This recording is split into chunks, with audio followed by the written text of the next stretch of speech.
There are moments in life when what we hoped for and what actually happens stand miles apart.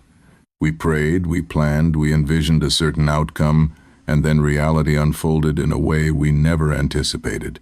It is the space between what we thought would happen and what truly did that often breeds our deepest confusion, frustration, and doubt. This is where the psalmist in Psalm 77 finds himself. He remembered God, yet he groaned. Not shouted in victory, not clapped in celebration, not danced with joy, he groaned. And that is where many of us live when life does not go the way we expected. The truth is, no one talks enough about how much we have to groan before we grow. People will proudly share how far they have come, but rarely will they admit the nights they lay awake, wrestling with disappointment and questioning what went wrong. The tension between expectation and reality is not just an inconvenience, it can feel like a fracture in the very foundation of our faith. We start replaying the past, thinking about when things seemed better, easier, more certain. We look back at the former days not with gratitude but with longing, as if the best parts of life are already behind us. That is the dangerous drift of the human heart. We compare the present to an idealized past, and in doing so we stop seeing what is possible in the present. In that gap, a subtle voice begins to speak. It says, "If God cared, this would not have happened. If he loved you, he would have done it differently. Maybe you have been forgotten." It is a whisper that turns the ache of unmet expectations into the seed of negative thinking. Left unchecked, that seed grows into a pattern, one that can pull us further from hope and deeper into despair. This is where the journey begins. Before we can break the cycle of negative thinking, we have to name the place where it starts, when what we expected collides with what actually is and we are left standing in the silence between. Negative thinking often begins quietly. It does not announce itself with loud alarms. It slips in through a single phrase, "I thought." We replay moments in our mind and build entire stories from them. I thought it would turn out differently. I thought they would understand. I thought this season would be easier. At first it seems harmless, but when every thought starts with "I," it can slowly pull us into a spiral where we see the world only through the lens of our own disappointment. The psalmist in Psalm 77 shows us how this begins. He remembers his former days, he meditates on his own songs in the night, and his spirit asks questions that grow heavier with each breath. The focus stays on himself, his perspective, his losses. What begins as honest reflection turns into a loop of self-centered thinking that magnifies pain instead of bringing clarity. When our starting point is only our own view, it becomes easy to misinterpret events. We take things personally that may have nothing to do with us. We see delays as rejections and challenges as final endings. We believe that if it is not happening for us now, it will never happen at all. And slowly the "I thought" becomes a prison of our own making, where every wall is built from the same bricks of assumption and fear. This is why the first step to breaking the cycle is awareness. To notice how often our thoughts begin with ourselves, and how quickly those thoughts shape the way we see everything else. It is not wrong to acknowledge our feelings, but if the focus never shifts beyond the "I," hope will struggle to grow. We have to learn to hold our perspective lightly, to leave space for the possibility that what we see is not the whole story. When we begin to notice the pattern, we can start asking a new question. Not only what do I think about this, but what might be true beyond what I see. That shift opens a door to understanding, to humility, and to faith that can see beyond the walls of the "I thought." When negative thinking takes hold, it rarely stays in one place. It begins with a single thought, but soon it spreads into patterns that shape how we see every part of our life. The psalmist's words in Psalm 77 reveal three common traps that many of us fall into without even noticing. These are personal, permanent, and pervasive thinking. The first trap is personal. This happens when we take a difficult situation and make it a reflection of our worth. Instead of seeing an event as something that simply happened, we attach it to our identity. They did not choose me, so I must not be good enough. This is dangerous because it gives people or circumstances the power to define who we are. Often the reality is far more complex.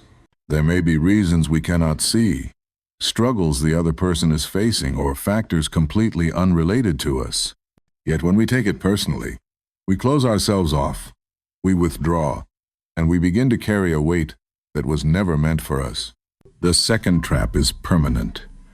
This is when we believe that the way things are now is the way they will always be.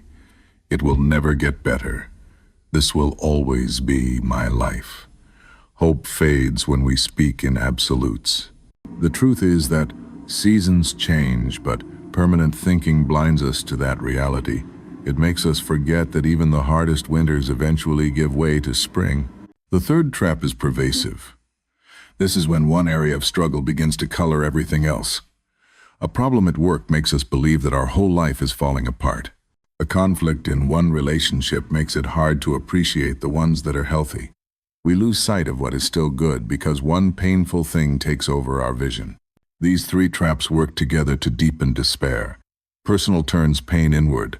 Permanent erases the future. Pervasive steals the joy of the present.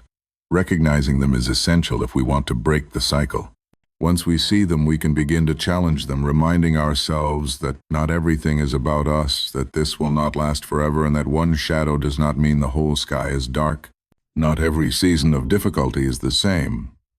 There is a difference between distress and despair, and knowing that difference can be the boundary that protects hope. Distress is the feeling of pressure, hardship, or pain, yet it still carries the possibility of change. Despair is when that possibility fades, when we believe there is no way forward. Distress says this hurts, but I can make it through. Despair says this hurts and it will never end. Distress is a natural part of life, something every human will face. Despair is what happens when the mind takes the weight of distress and seals it with the word forever. That shift is subtle but powerful. It is the moment when a temporary storm begins to feel like a permanent climate. The psalmist felt distress, and he was honest about it. He spoke of his faint spirit, his restless nights, his questions for God. These are not signs of weakness, they are signs of being human. But he also warned us of the turning point, the moment when distress is allowed to deepen into despair. That is when the three traps begin to work together, convincing us that our pain is personal, that it will be permanent, and that it is pervasive. When we do not guard our hearts in these moments, despair can cloud our vision. It can make us forget our calling, our worth, and our purpose. It can make us believe that the conflict in front of us is all that exists. This is why we must learn to name what we are feeling, to say, I am in distress, but I will not let this become despair. That simple distinction keeps the door open for hope to enter. The enemy of your soul wants you to forget that distress can be survived. He wants you to confuse the temporary with the eternal. But the truth is that you have already endured more than you thought possible. You are still here. You have weathered storms before. And if you can hold on to that truth, you can walk through distress without letting it steal the hope that keeps you moving forward. There is a quiet kind of strength that does not always look impressive on the outside. It is the strength of someone who has been through the fire and is still standing. The psalmist gives us this testimony in two simple words, still here. Those words carry the weight of battles fought in silence, tears that no one saw, and prayers whispered in the dark.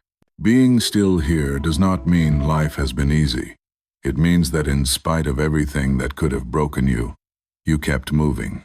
You faced nights when you wondered if the morning would ever come, yet you woke up and lived another day. You carried burdens that no one else could carry for you, yet you refused to let them crush you. This is not just survival, it is resilience. When you say still here, you are declaring that disappointment did not define you. You are refusing to let rejection, failure, or loss have the final word. You are standing as proof that pain can be endured and that endurance can shape you into someone stronger than you were before. Every scar tells a story, not only of what hurt you, but of what could not destroy you. This strength is not always loud. It does not always shout its victories. Sometimes it is simply choosing to show up again, to take one more step, to keep believing that your presence still matters. It is recognizing that your worth was never tied to the outcome of one season or one struggle. The world may see your smile and never know the battles behind it, but you know, and God knows, and every day you remain. You are a living reminder that endurance is possible. Still here is not a small thing to say. It is a declaration of faith, of courage, and of hope that refuses to quit. Every cycle of negative thinking has a hinge, a moment where the direction can change. For the psalmist, that hinge came in a simple but powerful shift. He moved from I thought to then I thought. The first thought was focused on himself, his loss, his pain. The second thought turned his attention to God, to the years when the Most High stretched out his hand, to the works and miracles that had shaped his faith. This change is more than a new idea. It is a change of focus. When our thoughts circle endlessly around our own strength, we become weary. We see only what we lack, only what is broken, only what has not yet changed.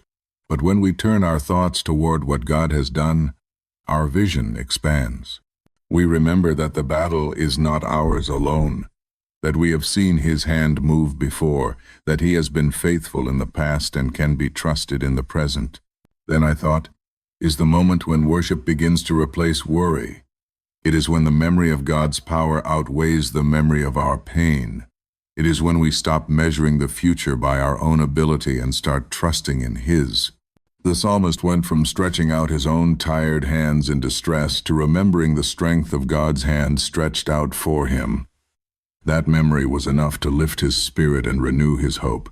This shift does not erase the struggle, but it changes how we walk through it. The problems may still be there, but they no longer hold the same power over our heart. We can face them with a different posture, not because we have become stronger by ourselves, but because we have remembered the one who carries us. Then I thought is available to all of us. It is the choice to appeal to a higher truth when our own thoughts are pulling us down. It is the decision to remember the deeds of the Lord, to meditate on His works, and to let those memories shape our present courage. It is the turning point where the cycle begins to break. There is a limit to what our own strength can accomplish.